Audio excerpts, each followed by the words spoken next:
Salam müəllimlər, hər vaxtınız xeyir olsun. Bugünkü izahım olacaq təsviri fəaliyyət məşğələsi. Daha doğrusu təsviri fəaliyyət məşğələsini yapma və quraşdırma izahını verəcəyim.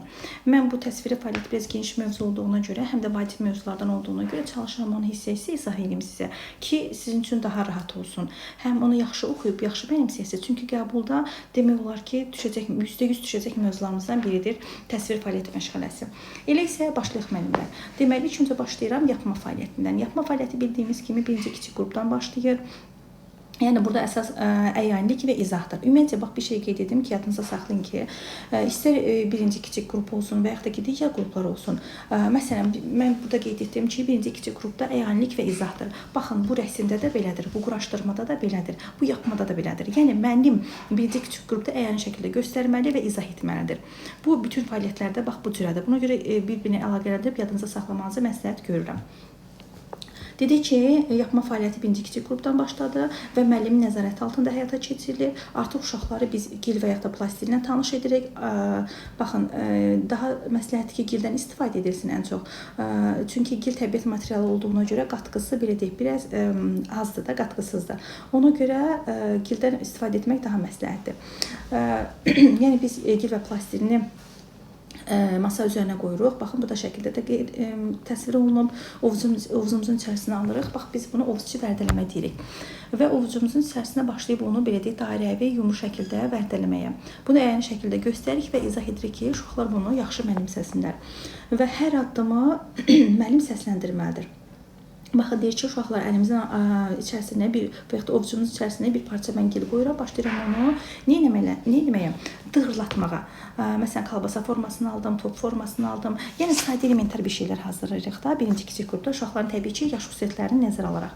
Bu nə üçün, izah nə üçün vacibdir birinci kiçik qrupda qeyd etsəz? Onun üçün vacibdir ki, gələcəkdə uşaqlar yapma işinə müəyyən ardıcıllıqlara, müəyyən vərdişlər formalaşsın və gələcəkdə həmin bir formalardan, gildən, plastindən sərbəst şəkildə istifadə etməyi bacarsınlar. Və yapma fəaliyyəti birinci kiçik qrupda 12 dəqiqədən çox olmamalıdır. Soruşsaz, bəs niyə 12 dəqiqə?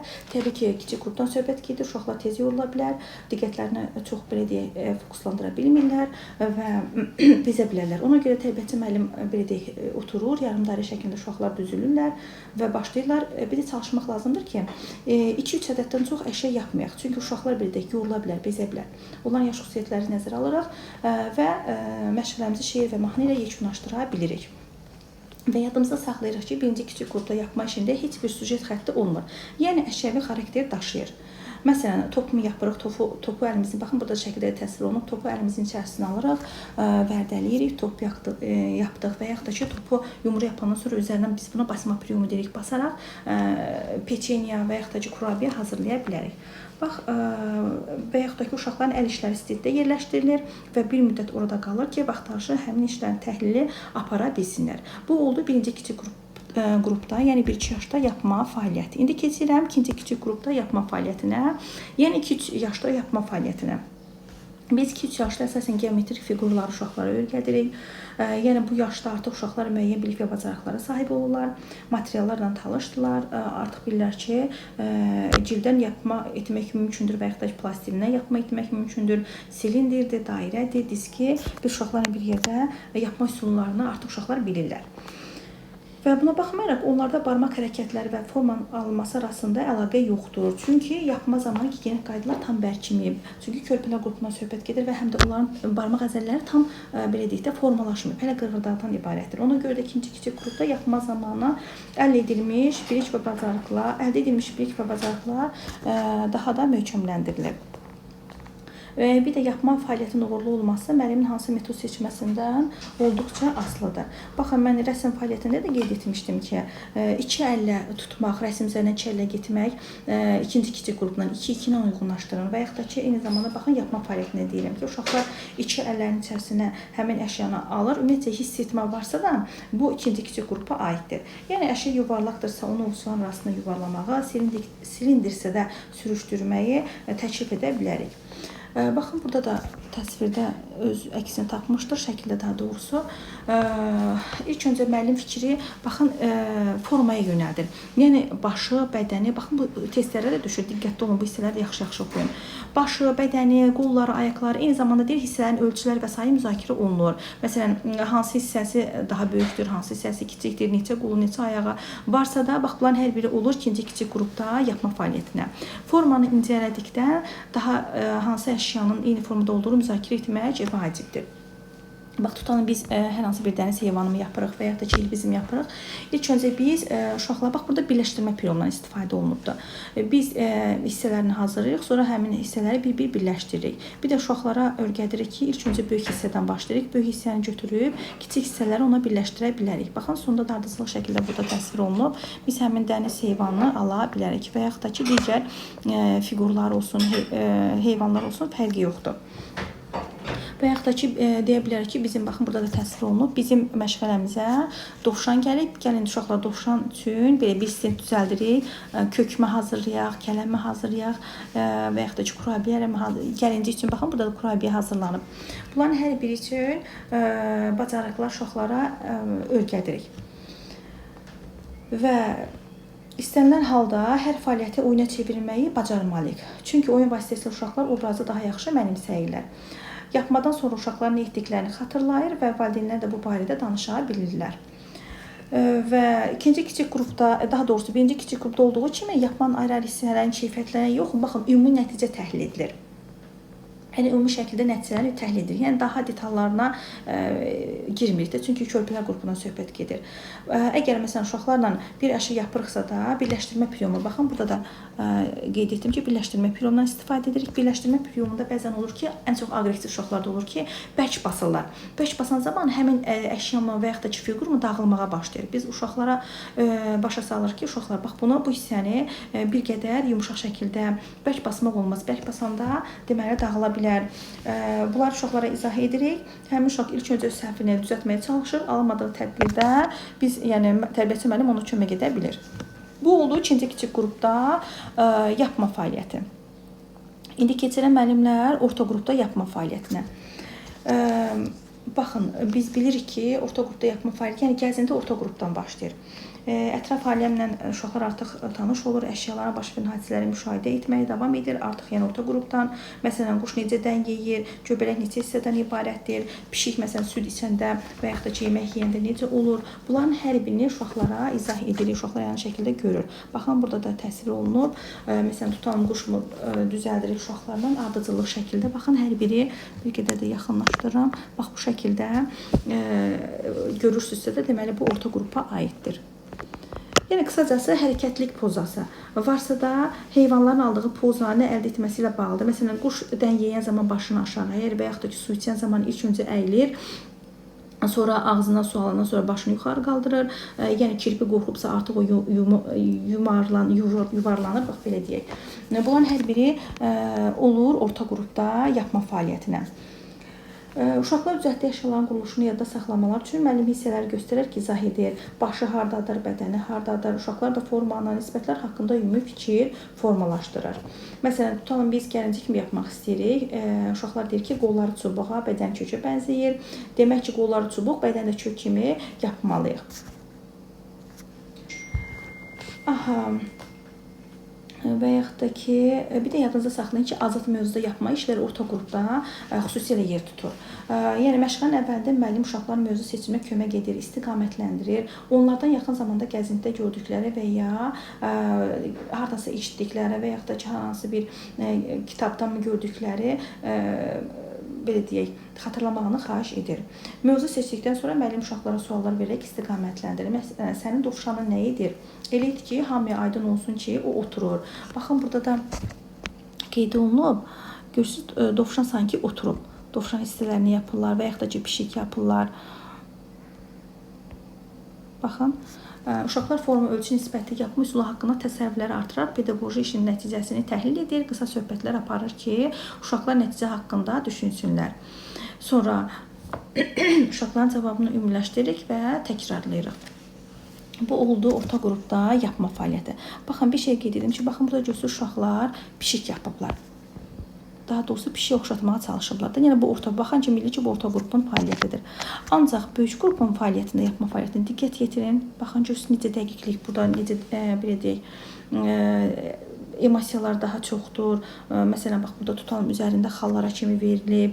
Emosiyalar daha çox qabarıq olur, daha dəqiqdir.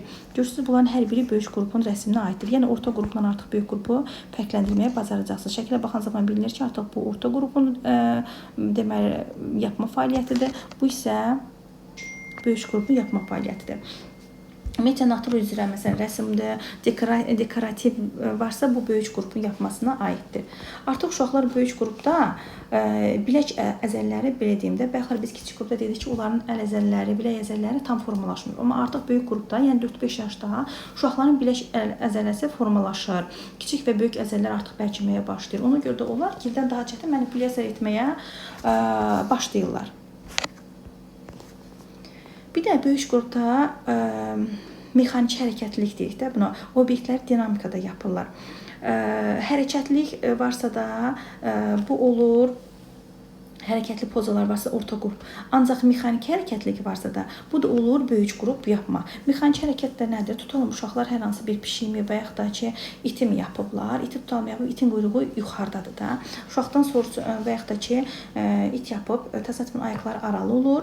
Bu qaçan iti xatırladır da sanki. Tərbiyəçi müəllim itin nə etdiyini soruşanda uşaq itin yəsinin arxasınca qaçdığını qeyd edir. Yəni bunu mexaniki şəkildə də idi. Buna da mexaniki hərəkətlilik deyir və yaxud da ki it quyruğunu məsələn sanki biraz tik tutub qaldırıb deyir ki, it qəzəblənib. Bax, bunlar varsa da olur böyük qrupda yapma fəaliyyəti. Bir də naturadan yapma böyük qrupda istifadə olunur. Və böyük qrupda yapma üsulu demək olar ki, tam göstərilmir. Çünki uşaqlar artıq bütün üsullara tanışdırlar. Tanış olmayan üsul olarsa, müəllim onlara kömək edib scaffolding edə bilər. Bir də sujet üzrə yapma xüsusi öyrənmə priomu tələb edir. Sujet üzrə yapma da varsa da orta qrupu götürürük. Yenə qeyd edirəm, hərəkətlər, dinamika orta qrupdadır, yəni hərəkətlilik, dinamika orta qrupdadır, lakin mexaniki hərəkətlilik böyük qrupdadır. Bax, bunları bir-birindən belə deyək, qarışdırmayın, yadınızda saxlayın. Kompozisiyadır, sonra bunların hər biri deməli, mexaniki hərəkətlilikdə, kompozisiyada, bunların hər biri böyük qrupa aiddir. Məşqələrin sonunda belə deyək, yapmanın nəticəsi müzakirə olunur. Tərbiyəçi müəllim uşaqlara öz əsərlərini təqdim etməyi, onları təsvir etməyi təklif edir. Bu oldu böyük qrupda yapma. İndi keçirəm məktəbə hazırlıq qrupunda yapma fəaliyyətinə.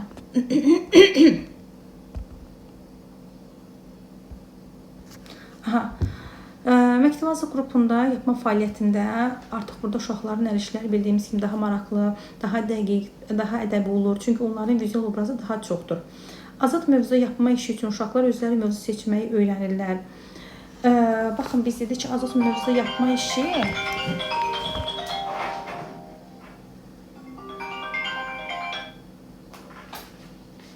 üzr hesab edin. Baxın, biz az öncə də qeyd etdim ki, azad mövzuda yapma işi orta qrupdan başlayır. Lakin diqqətli olmaq lazımdır ki, belə deyək, azad mövzu yapma işi məktəbə hazırlıq qrupunda necə olur? İndi onu izah edəcəm. Biz orta qrupda deyirik ki, məsələn, tutalım fəsil mi vermişik? Deyirik ki, uşaqlara hansı fəsli istəsəz onu da yapın. Ancaq məktəbə hazırlıq qrupuna deyirik ki, ürəyiniz nə istəyirsə də, nə istəyirsinizsə onu yapın. Yəni daha çox uşaqlara sərbəstlik veririk. Məsələn, meyvələr deyirik ki, veririk ki, meyvələri bu gün istədiyiniz meyvələri yapa bilərsiniz, orta qrupda deyirik. Ancaq yenə də qeyd edirəm, məktəbə hazırlıqda isə deyirik ki, nə istəyirsiniz, ürəyiniz nə istəyir, yapın. Bu da məsələn uşaqlara sərbəst seçim imkanı veririk, qərar verməyə də uşaqlara belə deyək, bir növləri dəstəkləyirik. Bir də məktəbə hazırlıq qrupunda yapma fəaliyyətində belə deyək, insan obrazları yapırıq. İnsan obrazları gördürsəniz, bunu məktəbə hazırlıq qrupuna götürür. Məsələn, tərbiyəçi müəllim uşaqların diqqətini geyimlərə yönəldirir. Məsələn, qızlar necə geyinir, oğlanlar necə geyinir və yaxud da ki, analar, atalar necə geyinir. Baxın, burada görürsünüz. İnsan obrazları məktəbə hazırlıq qrupunda və yaxud da ki, xizək sürən oğlanda idmançı yapılıb və yaxud da ki, futbol oynayan oğlan ola bilər, tenis oynayan qız ola bilər. Yəni, insan obrazları varsa da biz bunu məktəbə hazırlıq qrupunda qeyd etmiş oluruq. Uşaqlara sujet üzrə yapmanı öyrədərkən müəllim bədii ədəbiyyatdan da istifadə edir. Elə əsərlər seçilməlidir ki, orada qəhrəmanlar fərqli situasiyalarda olsunlar. Dinləmə zamanı uşaqlarda hərəkətli obrazların yaranması vacibdir. Sonra isə uşaqlar hər hansı personajı və epizodu seçib yapırlar. Bu oldu yapma fəaliyyəti. Deməli müəllimlər, indi mən sizə ümumiləşdirəcəm yapma fəaliyyətini. Qısa açar məqamlarla izah edəcəm. Çalışın öz qeydlərinizi siz də götürə bilərsiniz. Dedik ki, birinci kiçik qrupda yapma fəaliyyəti əyanilikdir, müəllimin izahıdır. Plastilin ilə uşaqları tanış edirik. Onları məsələn ovuc içi vərdəliyirik, ovucumuza alırıq, yuvarlayırıq, yumrulayırıq, top yapırıq və ya da ki, biskvit yapırıq. Addım-addım müəllim hər bir şey izah edir. Dedik ki, 2-3 əşyadan artıq əşya yapmır ki, uşaqların diqqəti yayılmasın, yorulub bezməsinlər.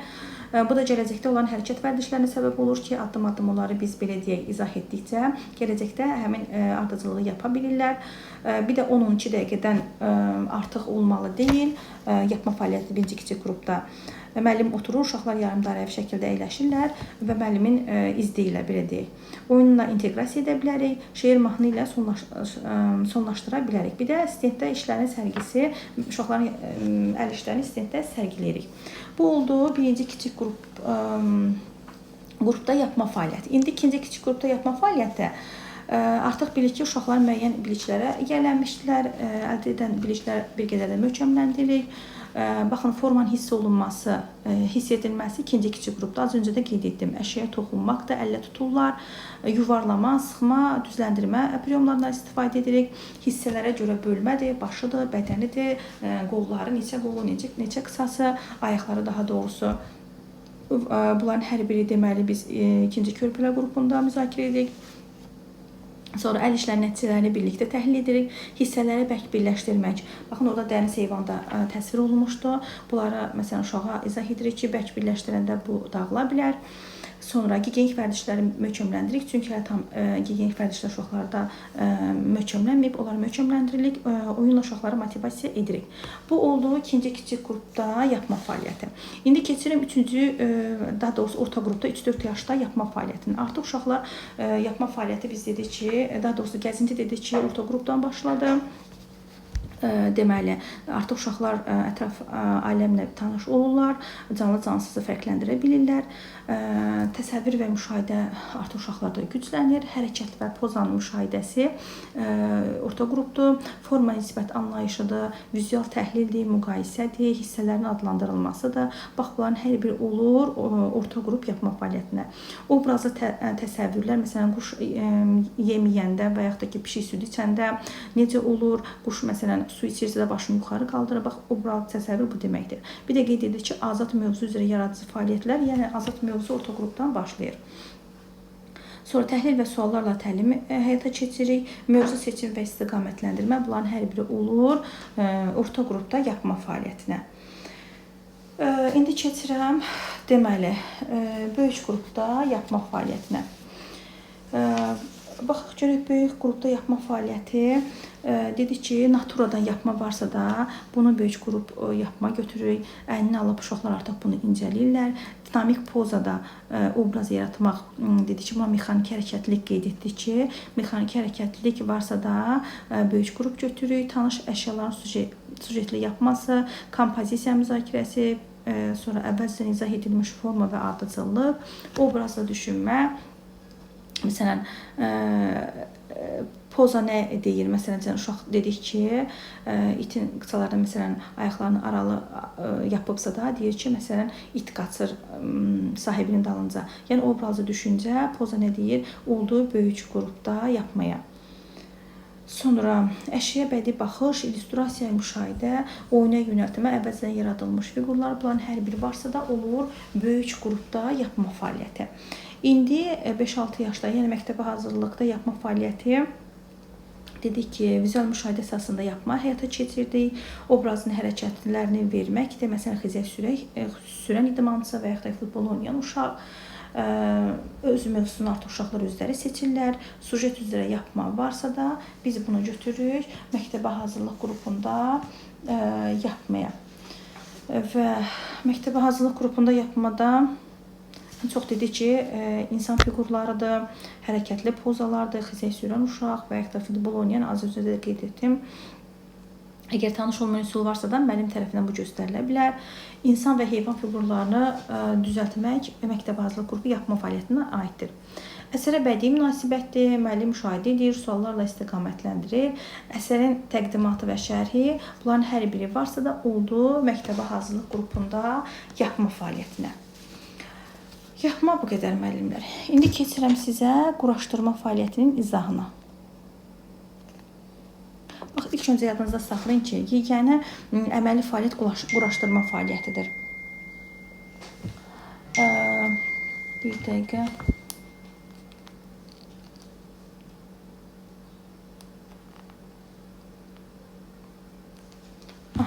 Dedik, yeganə əməli fəaliyyət varsa da bu quraşdırma fəaliyyətidir. İlk öncə baxaq görək quraşdırma fəaliyyəti nədir, nə üçün lazımdır.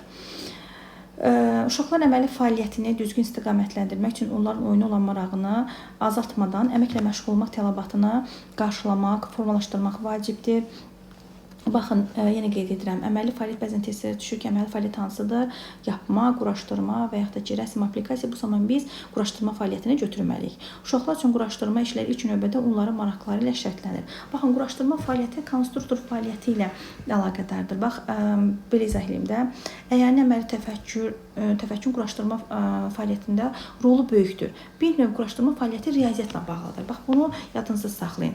Zehni əməli fəaliyyətlə birləşəndə bu olur quraşdırma fəaliyyəti. Yəni, əqli fəaliyyət, üstəgəl əməli fəaliyyət birləşirsə də ortaya quraşdırma fəaliyyəti çıxır. Ümid edirəm ki, fikrim sizə aydın oldu. Yəni, quraşdırma fəaliyyətində nələrdən istifadə olunur? Məsələn, müxtəlif materiallardan, kağız, kardon, təbiət materiallarından istifadə edə bilərik. Quraşdırma fəaliyyəti də bildiyimiz kimi birinci kiçik qrupdan, yəni 1-2 yaşdan başlayır. Burada da yəni əyanilikdir, müəllimin izahıdır. Burada müəllim ən uyğun materialı, formalı bloklar varsa da, müxtəlif formalı bloklar varsa da, bunu baxın, burada da təsvir olunub. Bu olacaq birinci kiçik qrupda yapma, daha doğrusu quraşdırma fəaliyyətinin üzrü hesab edin. Məsələn, onlar taxtadan, plastikdən və s. hazırlanır. Uşağın diqqətini cəlb etmək üçün bir də baxın, rəngarəng olmalıdır. Bax, bu da zaten göstərib, rəngarəng olmalıdır ki, uşağın diqqətini cəlb etsin. Uşaqlar rəngli şeylər sevirlər. Dedik ki, fəaliyyət müəllimin belə deyək, izahına əyanilə yönəldilir. Müəllim hər adımı sözlə izah edərək nümayiş etdirir. Uşaqlar isə nə edir? Onu təkrarlamağa başlayırlar. Bu yaşda 2 blok formasına istifadə olunur. Kub və kərpicdən, yəni paralelipipeddən istifadə olunur. Müəllim tədricən tapşırıqları çətinləşdirə bilər, quraşdırmada iştirak edən detalların sayını artıra.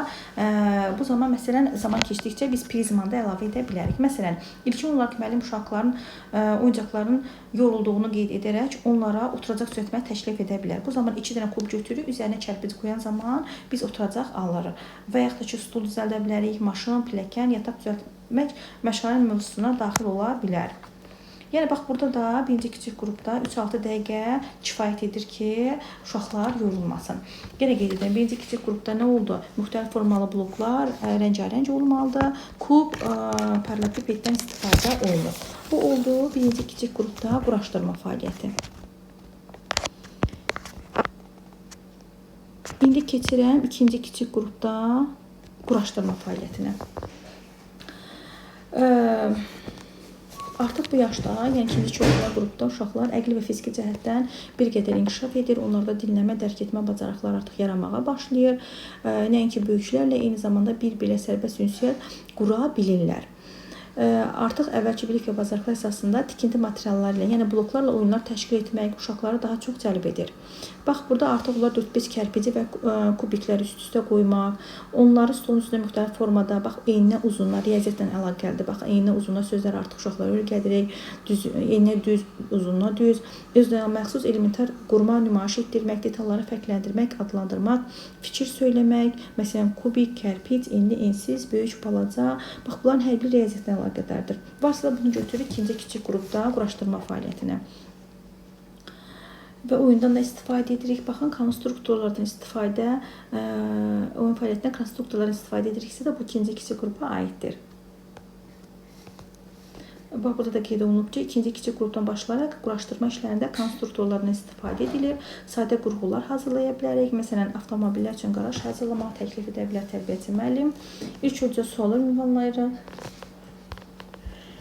yəni məsələn qarajın əhəmiyyəti və funksiyasını müzakirə edirik. Bağçanın yerləşdiyi əraziyə yaxınlığında qarajı varsa da uşaqlar nümayiş etdirə bilərik. Əgər yoxdursa da müxtəlif məsələn şəkillərdən və yaxud da ki, illüstrasiyalardan müşahidə apara bilərik uşaqlarla. Sonda isə uşaqları istiqamətləndirməklə qaraj quraşdırırıq. Bu oldu ikinci kiçik qrupda quraşdırma fəaliyyəti. İndi keçirəm orta qrupda quraşdırma fəaliyyətinə. Baxın, bu yaş dövründə artıq uşaqlar tikinti materialı ilə quraşdırma işlərini bir qədər mürəkkəbləşdiririk. Artıq onlar detalların adlarını fərqləndirir, rənglərini, quraşdırmanı, düzgün düzməyi uşaqlara öyrədirik. Bax, burada testlərə də düşür. Deyir, məsələn, maşın yoldur, tramvay xəttidir, güllə, darvaza və s. quraşdırma üzrə biliklər, bacarıqları uşaqlar yiyələnirlər. Bunu gördüksə də, deməli, götürürük orta qrupda quraşdırma fəaliyyətinə. Tərbiyəçi uşaqlara müəyyən tikirləri öyrətməzdən əvvəl yalnız həmin əşyanı və hissələrini göstərməklə kifayətlənmir. Məsələn, yol tikintisi ilə bağlı məşğələ üzrə oyun həyata keçirməzlər tərbiyəçi gəzinti təşkil etməlidir. Yəni, gəzinti təşkil edirik. Az öncə qeyd etdiyim ki, gəzinti orta qrupdan başlayır. Yəni, uşaqlar müşahidə etməlidir, baxmalıdır. Daha sonra, məsələn, quraşdırma fəaliyyətində onları quraşdıra bilərik.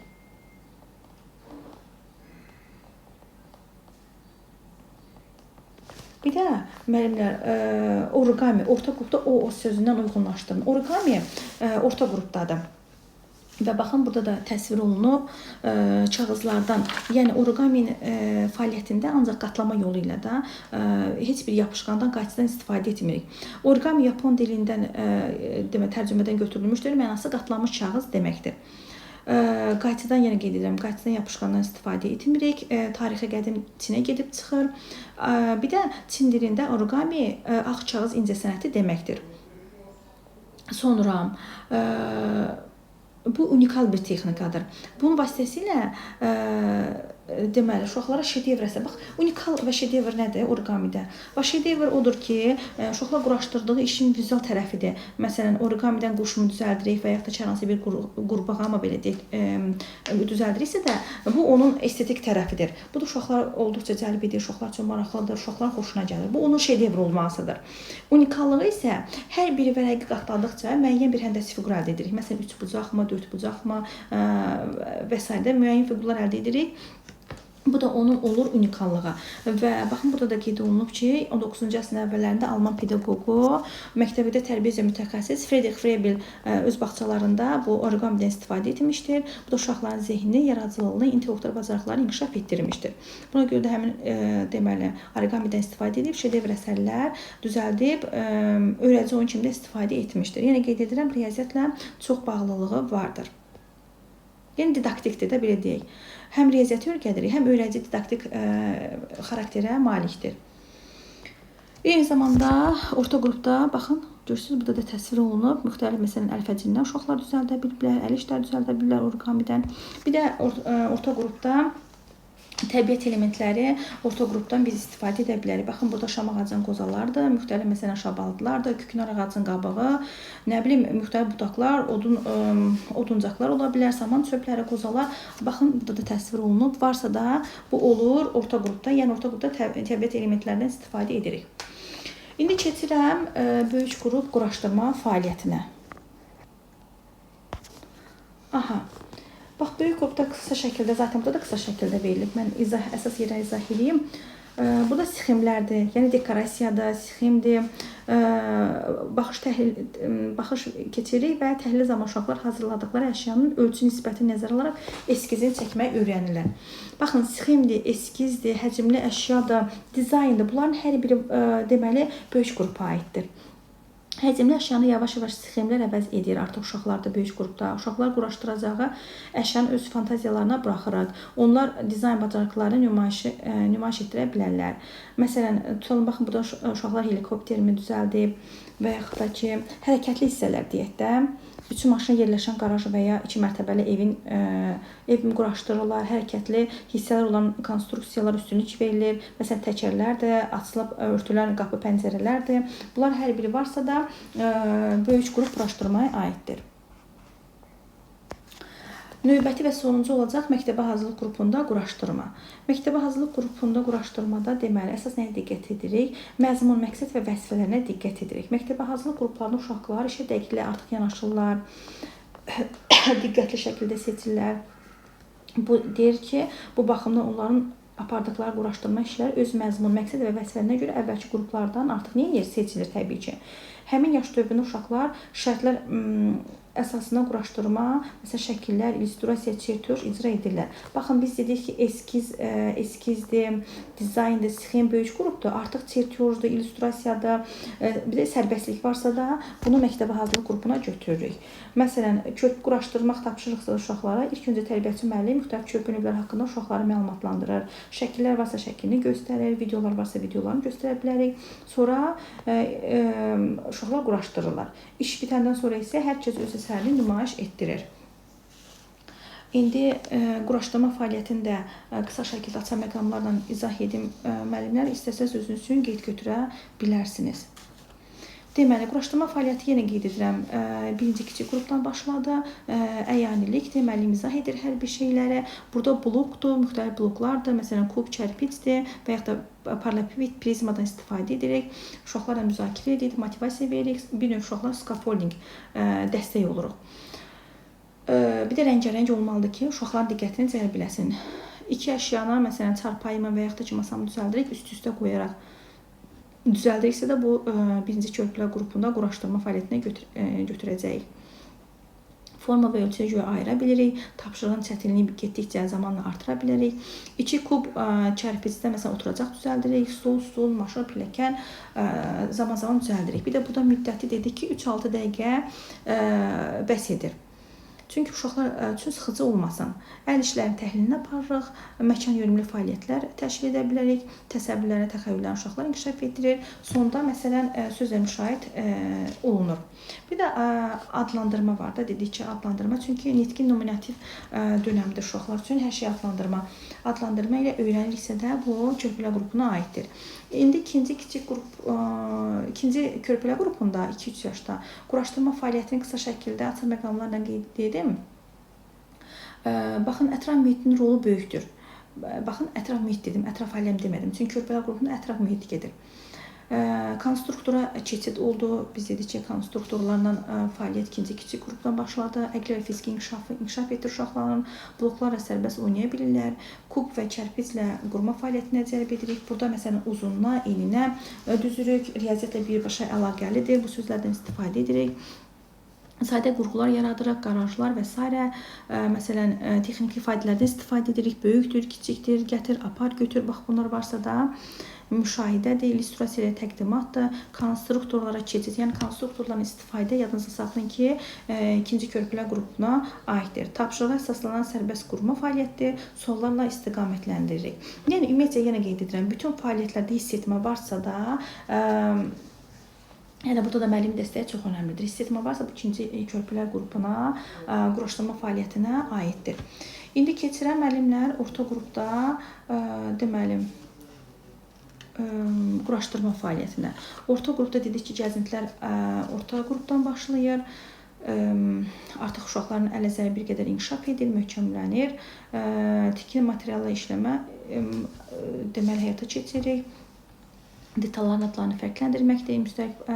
Müstəqil quraşdırma bacarığı formalaşdı. Baxın, azad mövzuda dedik ki, quraşdırma. Azad mövzu varsa da bu orta qrupa aid olur. Sonra maşın yoludur, güllədir, mebeldir. Bax, bunların hər biri orta qrupa aiddir. Məsələn, rəng, forma seçimidir, kağızdan quraşdırma, bax, origami orta qrupdadır. Az öncə də onun haqqında ətraflı şəkildə izah verdim. Origami varsa da orta qrup götürürük. Maket qurmaq, məsələn, eyni zamanda dedik ki, təbiət elementlərlə istifadə də quraşdırma fəaliyyətinə aiddir. İndi keçirəm böyük qrupda, deməli, quraşdırma fəaliyyətinə. Sxemlərlə və real obyektlər əsaslanan quraşdırma həyata keçiririk. Sonra baxın, kompozisiya varsa da biz bunu götürürük 4-5 yaşa.